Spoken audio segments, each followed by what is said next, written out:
All right, this might be a little specific to me, but I've been double tracking guitars for almost as long as I've been doing this. Two discrete takes, hard panned out left and right. Mhm. Something that has changed in recent times for me is I've been focusing more on mono, on how things work when they collapse to mono. And the last couple of last couple of mixes that I've been working on, I run into this thing where I've got, in most recent case, for example, I've got a Gibson SG tracked through an box AC30 with a 121 on it.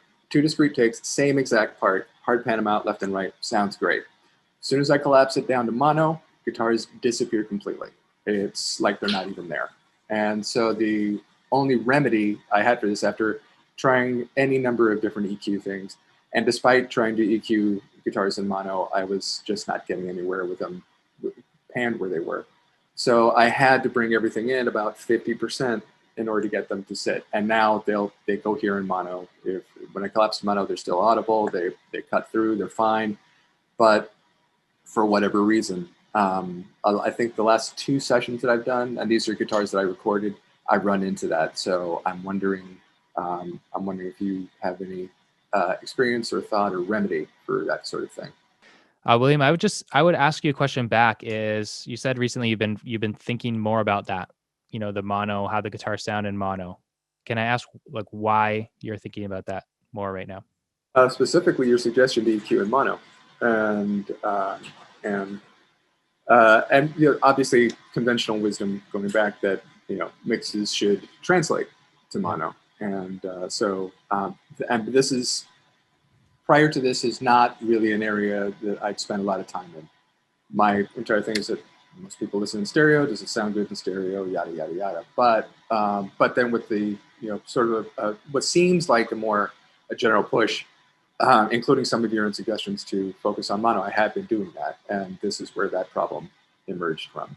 And this is rather when I noticed it. Yes. Okay. So rest assured, I have worried about this exact same thing. I would say that you just need to go back to your previous thing of not really being worried about this particular issue. I'm sure there's like a scientific explanation that I probably can't explain exactly right, but when you think about what's happening, like I don't even think it's really a phase issue. It's just if you have something panned out 100%, that means it's only playing in one speaker, right? Whereas something that is mono, it's playing equal power on both speakers.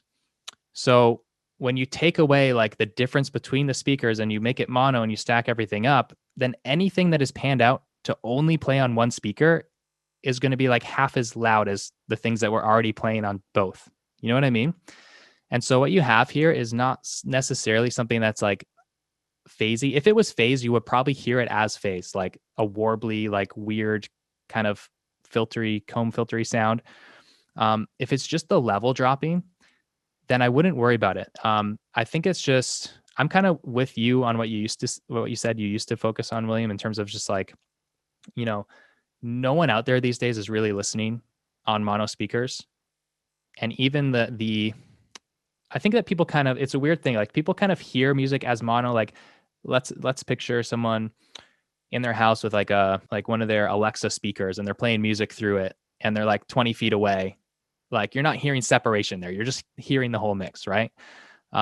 So in that sense, people are kind of listening in mono, but still like you still have like two speakers that are pushing out independent information. So you're not getting that problem that you're talking about. I think that actual problem is like very, very rare for a listener to be listening like that these days. Most people are headphones or in cars, etc.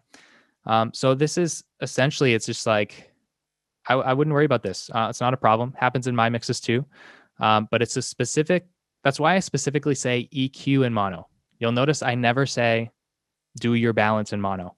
I never say make sure that your balance is right in mono. Never say that because you just can't do it. It's like if you do that and make sure your balance is good in mono, you switch it to stereo, it's going to sound totally wacky and vice versa. So set your balance in stereo. And in terms of the EQing in mono, if that kind of made you think about that, with your rhythm guitars, what I would do sometimes in that case, let's say I've got my two rhythm guitars left and right, and I'm trying to figure out how to EQ a lead guitar or a synth to fit with those. If I flip it in mono and the rhythms disappear too much, I'll literally just push up the rhythm guitars a little bit while I'm in mono. so that I can hear them. And then I'll do my EQing. Then I'll flip back into stereo and then I'll reset my balance. You know what I mean? So that kind of will overcome that problem. So this is the thing for all you guys. Just don't worry about that. Don't try to balance in mono, balance in stereo. And you're okay. It's probably not a phase issue. So does that help, man? Absolutely. Thanks a lot. Awesome.